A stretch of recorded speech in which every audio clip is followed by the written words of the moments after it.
Yang saya hormati Bapak Wakil Kepala Sekolah selaku pimpinan Sekolah SMP Negeri 6 Aisesa, Bapak Ibu Dewan Guru yang saya hormati dan yang saya banggakan, izinkan saya pada kesempatan ini memaparkan aksi nyata saya atau diseminasi budaya positif di SMP Negeri 6 Aisesa.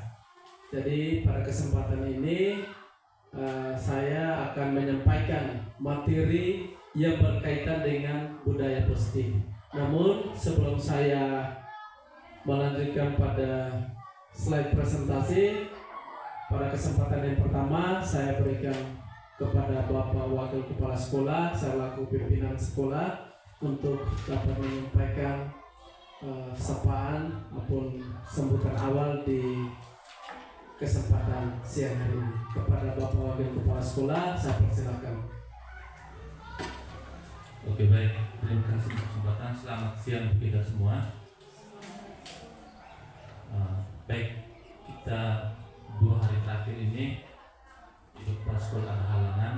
Kalau informasi itu disampaikan oleh kepala sekolah sendiri melalui Bapak Ibu Guru, kemudian disampaikan secara resmi ke saya bahwa beliau dalam keadaan sakit. Untuk itu segala hal kegiatan yang berkaitan dengan belajar segala macam di sekolah didisposisikan kepada saya. Dan teman-teman semua hari ini kita semua diajak oleh salah satu teman guru kita, Pak Dedi, yang kini tengah mengikuti program guru penggerak. Dan hari ini beliau mengajak kita untuk mengikuti kegiatan diseminasi. Nah, secara etimologis harfiahnya diseminasi itu artinya memperkenalkan atau menyebarkan. Nah, budaya positif sebagaimana modul yang sedang beliau siapkan. Nah, untuk diketahui, diseminasi itu berbeda dengan sosialisasi ya. Kalau sosialisasi lebih pada menyebarkan, tapi pengkaitan. Kalau ini lebih pada prosesnya, pemahaman, alurnya. Nah, untuk itu saya sangat berharap sekali bahwa kita sama-sama dalam kesempatan ini mendukung sepenuhnya kegiatan ini. Di sisi lain kita patut bersyukur bahwa rekan guru 3 orang sementara dalam mengikuti program guru penggerak. Ada Pak Ferry, ada Pak Dedi, kemudian juga Pak Yovan. Dan hari ini giliran Pak Dedi bersama kita dalam proses kegiatan diseminasi. Tentu sekali lagi harapan saya bahwa kita semua sama-sama mengikuti kegiatan ini sehingga benar-benar berkontribusi positif untuk kemajuan kita, terutama dalam proses pembelajaran di kelas bersama siswa. Karena memang kultur mereka lebih menekan kepada alur proses dan siswa menjadi pusat pembelajaran. Seperti itu saja yang bisa sampaikan dalam kesempatan ini. Sekali lagi mari kita sama-sama bersama Pak Dedi kita berjalan dalam proses ini. Sekian dan terima kasih. Baik, terima kasih. Mari kita berikan aplaus dulu buat Bapak Wakil Kepala Sekolah yang sudah memberikan sambutan dan kita semua. Dan sekali lagi saya mohon izin Bapak Ibu, di waktu kesibukan Bapak Ibu sekalian, saya terpaksa harus menyita waktu Bapak Ibu untuk dapat mengikuti diseminasi aksi nyata saya tentang budaya positif.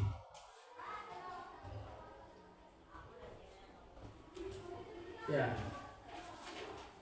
Salam dari saya adalah Dedi. Perkenalkan, nama saya Dedi Lae, calon guru penggerak angkatan 11 Kabupaten Nagekeo di SMP Negeri 6 Aisesa. Nah, sebelum kita memulai, saya ajak kita saling bertatapan dulu, kita ice breaking, kita saling bertatapan. Di sebelah kita ini siang ini sudah cukup jenuh dan lelah dengan kegiatan kita. Mari kita saling bertatapan supaya kita saling memberikan senyuman yang cantik, yang manis kepada teman kita, karena senyum itu adalah obat Bapak Ibu. Jangan ragu-ragu untuk kita senyum. Coba Ibu Halimah berikan senyuman kepada Mama Sofi. Tertawa juga, semakin tertawa maka semakin bahagia sepertinya. Kalau tidak tertawa, tidak senyum, tidak bahagia. Justru yang ada kita marah-marah. Atau mungkin Bapak Ibu kurang sepakat dengan kegiatan hari ini. Ibu Lis, wah ini senyumnya luar. Terima kasih Ibu Lis. Baik, Bapak Ibu terima kasih. Cukup 30 detik, tapi kalau mau senyum sepanjang saya melakukan diseminasi juga boleh. Supaya suasananya jangan terlalu tegang Bapak Ibu. Ya, jadi diseminasi positif ini ada beberapa materi penting yang saya akan sampaikan. Yang pertama, kita memulai dengan kesepakatan pada forum diseminasi ini. Jadi yang pertama ini yang sudah saya tampilkan di depan, ada menghargai siapapun. Artinya ketika kita berada di satu forum yang bermartabat ini, marilah kita saling menghargai satu sama yang lain, sehingga semua kegiatan, semua apapun yang kita lakukan bisa berjalan dengan baik dan lancar. Kemudian menjadi pendengar yang baik. Untuk sementara saya mohon kita bisa menjadi pendengar yang baik. Kalaupun apa yang saya sampaikan mungkin kurang berkenan di telinga Bapak Ibu, tetapi berikanlah pendengaran yang baik bagi saya, sehingga materi apa yang saya sampaikan ini mudah-mudahan bisa bermanfaat bagi kita. Dan masih banyak lagi kesepakatan-kesepakatan yang mungkin kita akan sepakati bersama atau kita sudah ketahui bersama. Saya lanjut Bapak Ibu. Ya, jadi dalam diseminasi positif ini ada beberapa materi penting. Yang pertama tentang disiplin positif. Bapak Ibu perhatikan di sini, sebagai seorang guru yang baik harus memiliki kemampuan dalam mewujudkan budaya positif di sekolah. Nah, budaya positif tersebut dapat dijelaskan dengan menerapkan konsep-konsep inti. Seperti yang pertama disiplin positif, motivasi, kemudian perilaku manusia, yang ketiga keyakinan sekolah atau kelas, yang keempat kebutuhan dasar manusia, yang kelima posisi kontrol atau posisi kontrol restitusi, dan yang keenam itu adalah segitiga restitusi. Nanti ini kita akan jabarkan dari masing-masing poin yang ada. Oke, saya lanjut di disiplin positif. Nah ini disiplin positif. Disiplin positif merupakan suatu cara penerapan disiplin yang mengajarkan anak bertanggung jawab dan menumbuhkan kesadaran diri berdasarkan nilai-nilai kebajikan. Jadi ketika kita berada di lingkungan sekolah maupun di dalam kelas, ketika kita menanamkan dengan baik disiplin positif dalam diri kita sebagai guru dan pendidik, dan kemudian kita menerapkan kepada anak-anak kita, saya sangat yakin bahwa kedisiplinan anak kita akan terlatih dengan sendirinya. Karena disiplin itu sesungguhnya bukan dari luar, tetapi bagaimana kita memulai dari diri kita. Ya.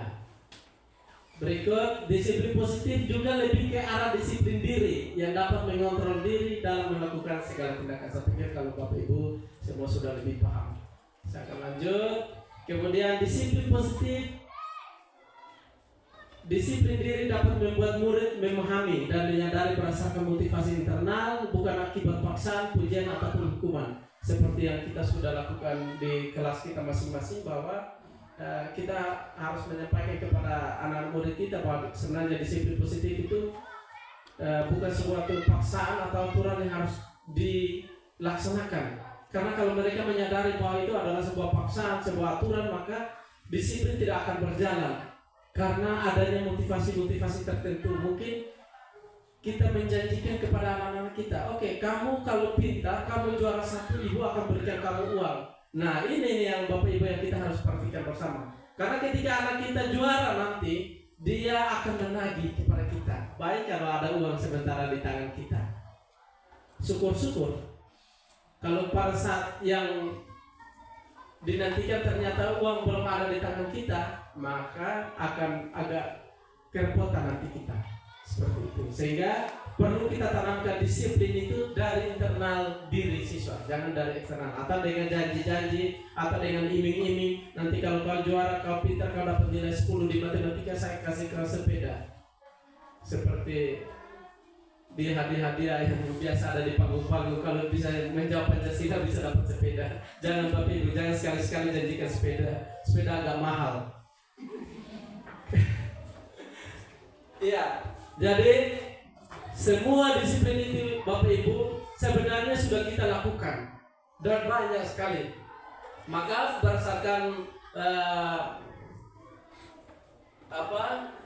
kurikulum, penerapan kurikulum dalam kurikulum Merdeka dirangkumlah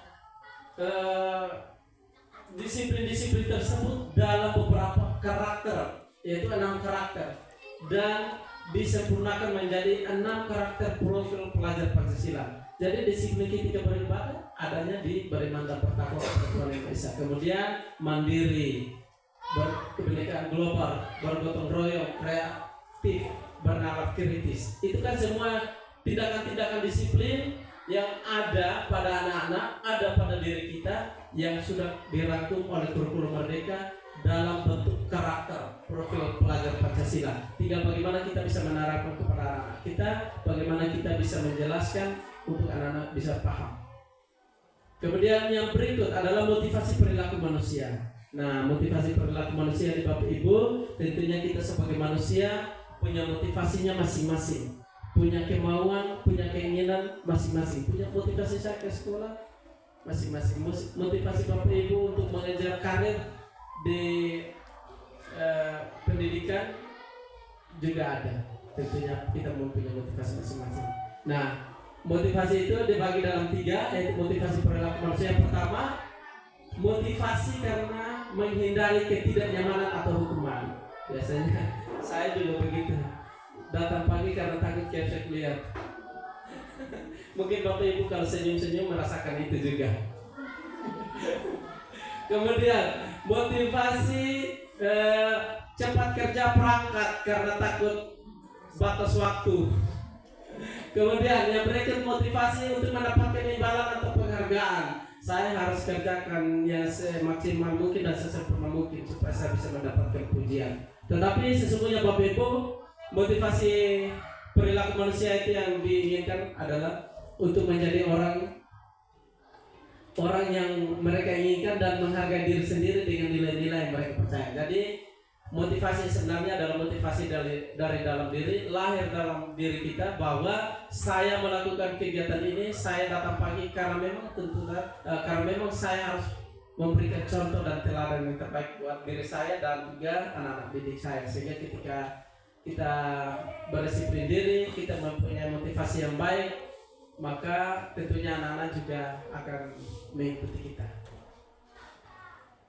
Berikut adalah keyakinan sekolah atau keyakinan kelas. Kalau keyakinan sekolah dan keyakinan kelas, pada sekolah itu biasanya kita kenal dengan aturan-aturan tatib sekolah. Tetapi kalau di kelas kita kenal saat ini lebih familiar dengan namanya keyakinan kelas atau kesepakatan kelas, di mana guru berperan dalam mewujudkan terbentuknya keyakinan sekolah atau kelas dengan adanya kesepakatan antara guru dan murid.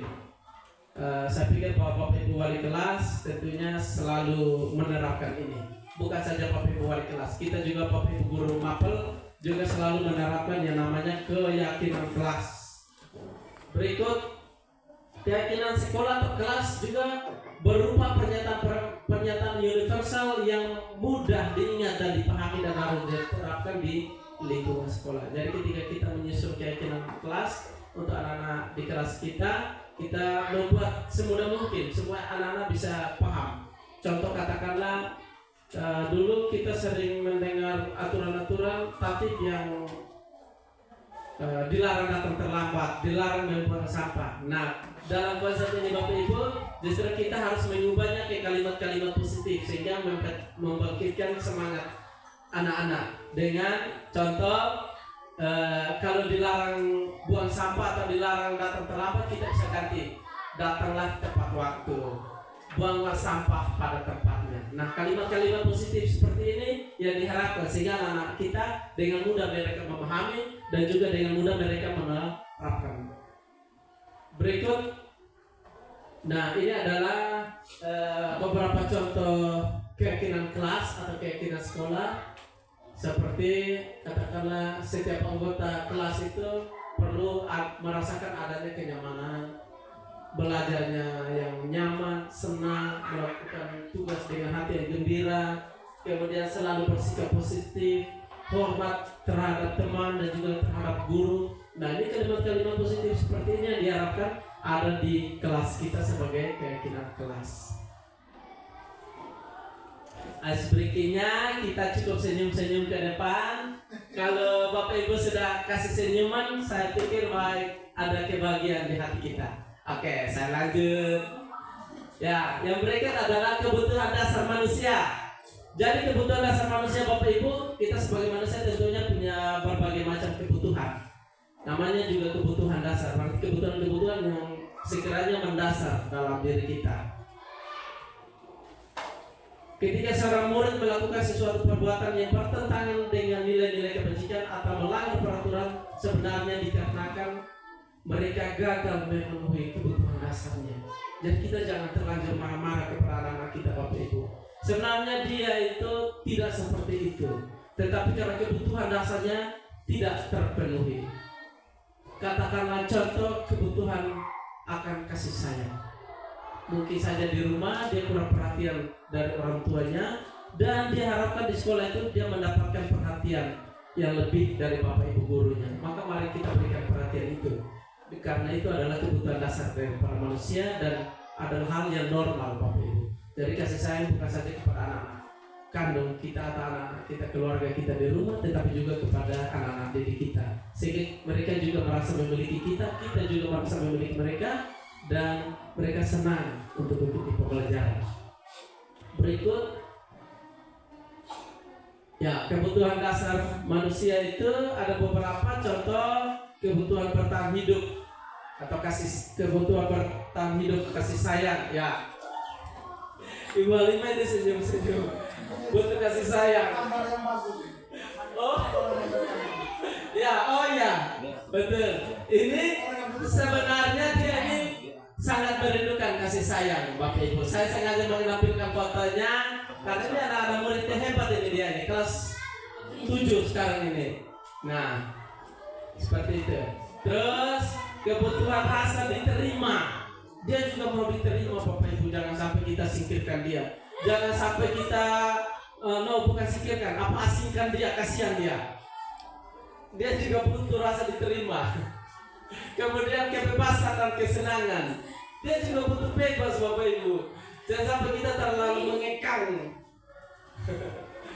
Ya, yang berikut adalah posisi kontrol restitusi. Nah, posisi kontrol ini Bapak Ibu ada 5, yaitu guru sebagai penghukum, guru sebagai pembuat merasa bersalah, guru sebagai teman, guru sebagai pemantau, guru sebagai manajer. Nah, ini saya mau tanya dulu, Ibu ini kira-kira di posisi yang mana? Ibu ini jangan serius. Posisi yang mana? Jawab. Silakan jawab Ibu ini. Di posisi yang mana Ibu ini? Tiga. Ya, jawab Ibu ini. Posisi yang mana? Guru sebagai teman. Yakin Ibu ini? Wah, luar biasa. Tepuk tangan dong buat Ibu ini. Ibu Siti. Ibu Siti juga teman. Luar biasa nih, jadi teman semua nih. Ibu Ratna? Oh, 4 ya. Ibu Ratna lebih cocok pemantau. Ibu Ratna lebih suka pantau saja keadaan. Mama Sofi? 3 teman. Ini banyak ya?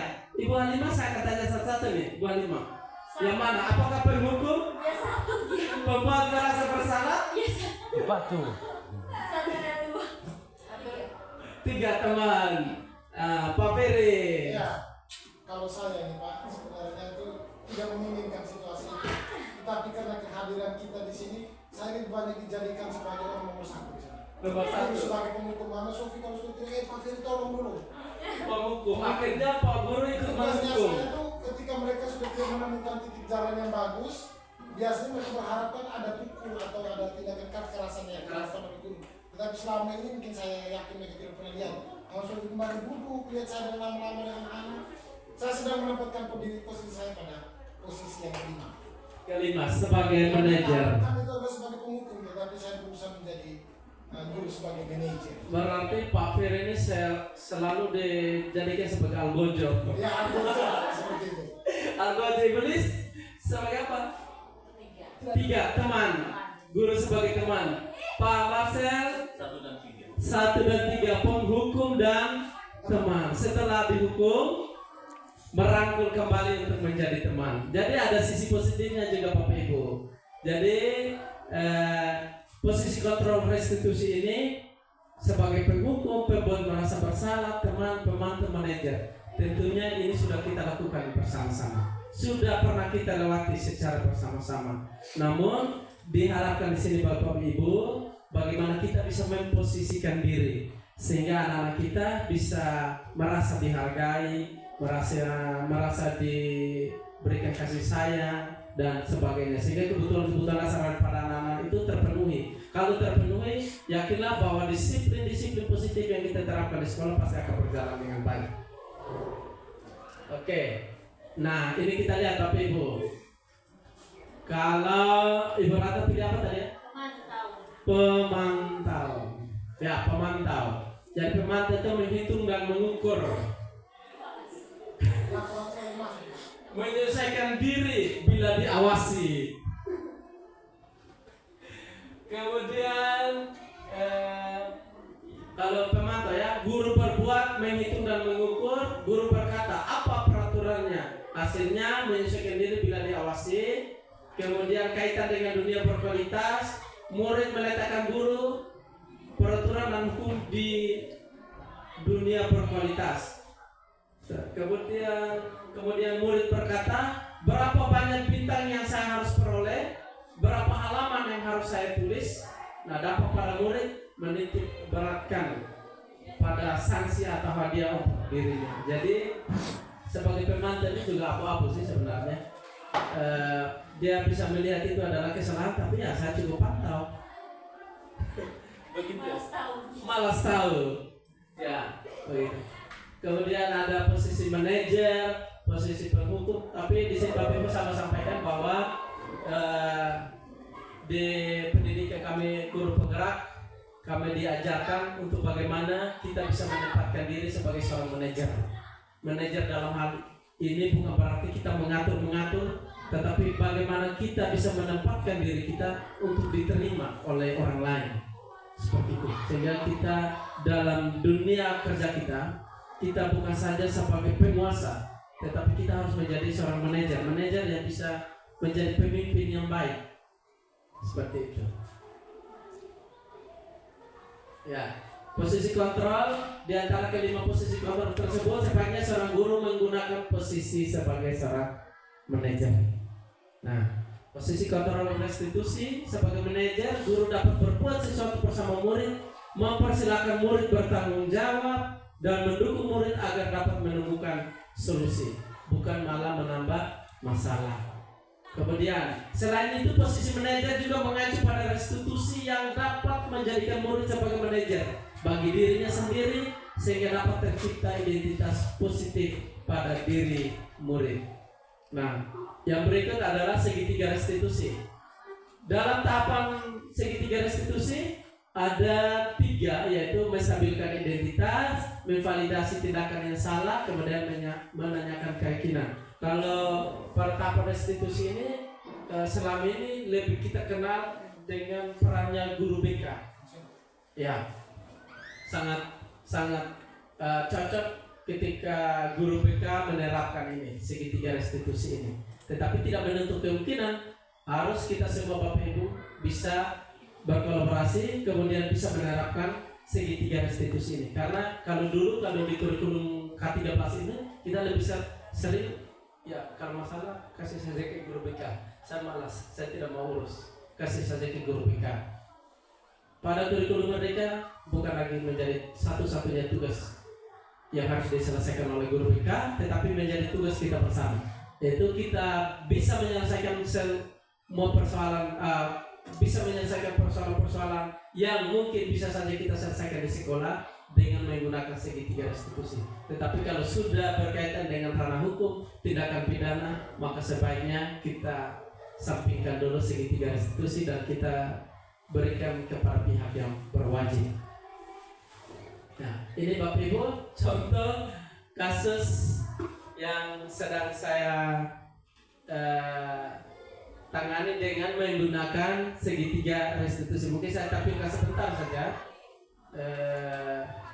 videonya untuk kita bisa lihat.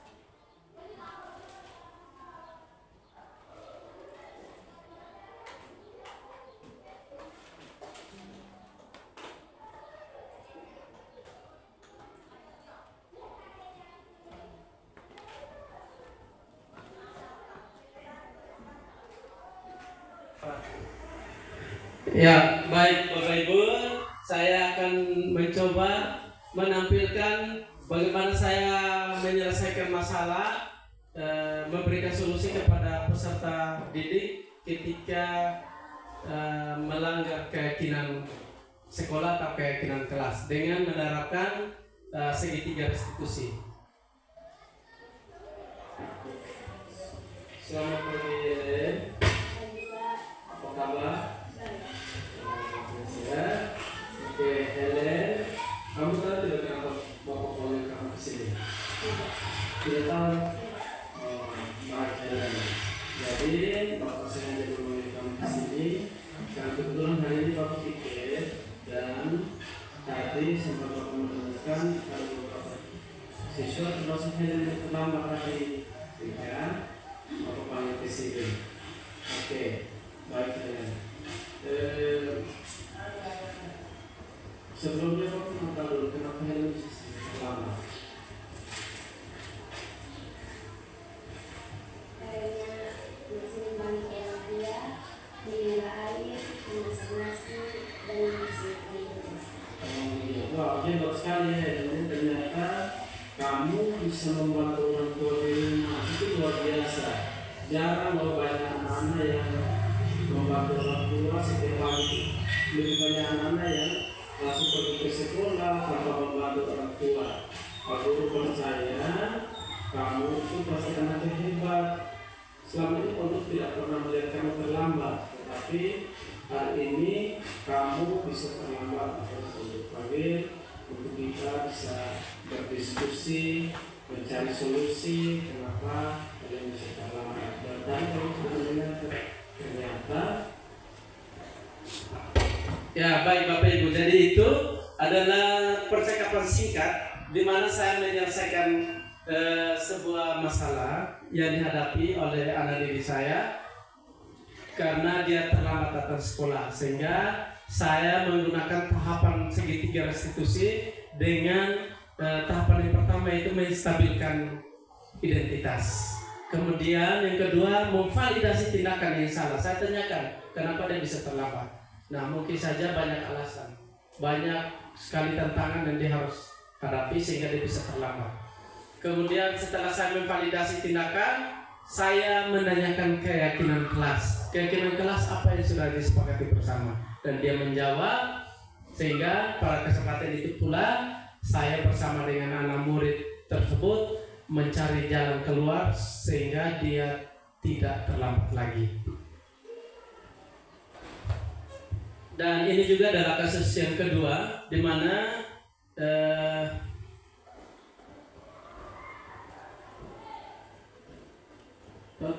ini adalah kasus kedua, kasusnya Febri yang selalu mengganggu temannya di kelas, saat belajar. Tadi sudah sempat saya belum. Nah, seperti yang Bapak Ibu perhatikan di sini, ini juga saya melakukan tindakan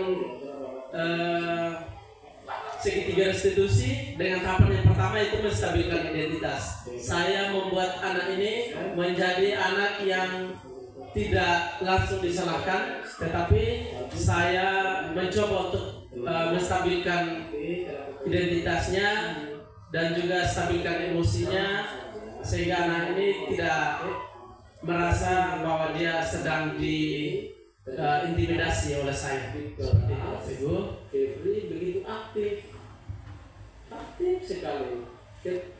Menangani. Ya, saya lewat ya Bapak Ibu. Kemudian yang berikut, setelah saya menstabilkan identitas, saya melakukan validasi tindakan yang salah.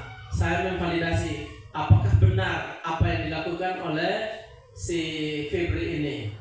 Dan setelah saya melakukan validasi tindakan yang salah, saya kemudian menanyakan keyakinan kelas apa yang sudah pernah disepakati bersama di dalam kelas. Oke.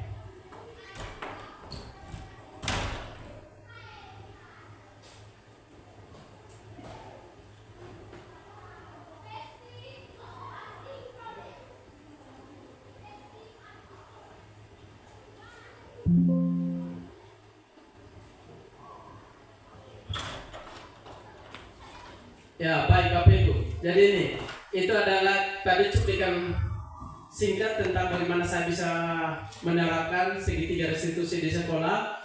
Yang pertama dengan tahapan-tahapan yang ada seperti menstabilkan identitas, di mana menstabilkan identitas itu dilakukan berdasarkan prinsip bahwa membuat kesalahan adalah bagian dari proses pembelajaran. Kemudian yang nantinya akan menggeser identitas gagal ke arah identitas sukses. Kemudian menstabilkan identitas. Dalam hal ini berbuat salah itu adalah hal manusiawi. Tidak ada manusia yang sempurna. Kita juga pasti pernah melakukan pelanggaran-pelanggaran ataupun kesalahan-kesalahan. Nah, menyelesaikan permasalahan ini Bapak Ibu Bapak Ibu kemudian tidak tertarik untuk mencari tahu siapa yang benar kemudian siapa yang salah. Tetapi Bapak Ibu lebih tertarik untuk menyelesaikan masalah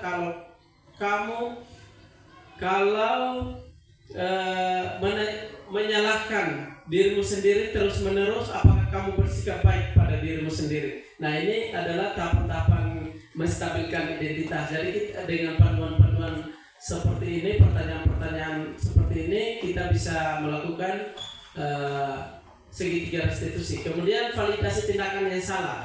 Validasi tindakan yang salah dilakukan berdasarkan prinsip bahwa setiap perilaku berupaya memenuhi suatu kebutuhan tertentu, sehingga guru atau orang tua akan bergeser dari pemikiran stimulus respon menjadi proaktif.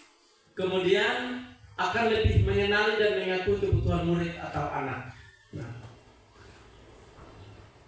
ya sama juga seperti tadi kasus yang pertama dan yang kedua. Nah, jadi seorang guru yang baik, Bapak Ibu, harus memiliki kemampuan dalam mewujudkan budaya positif di sekolah.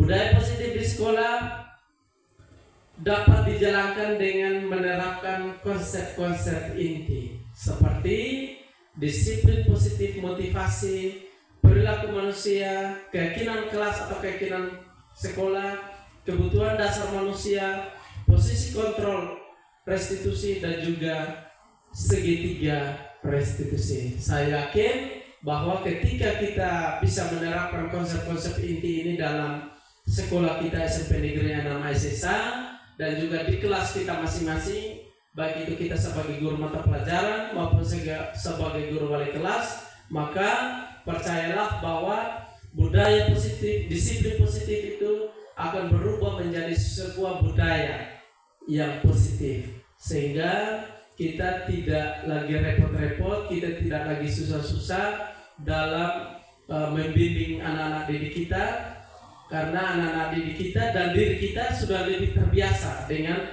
budaya positif.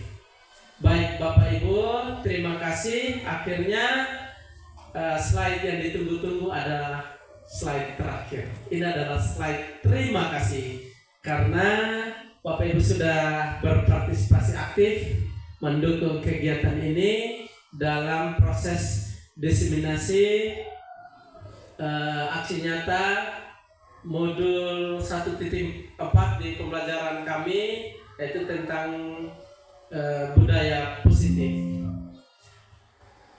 Akhir kata, saya pamit undur diri dan menyampaikan terima kasih sekali lagi kepada Bapak pimpinan sekolah atau Bapak wakil kepala sekolah yang mewakili saat ini karena Ibu Kapsek tidak sempat hadir, dan juga Bapak Ibu Dewan Guru yang saya banggakan dan yang saya hormati. Terima kasih banyak untuk kesempatan waktunya sehingga kegiatan diseminasi budaya positif ini bisa berjalan dengan baik. Sekian dan terima kasih.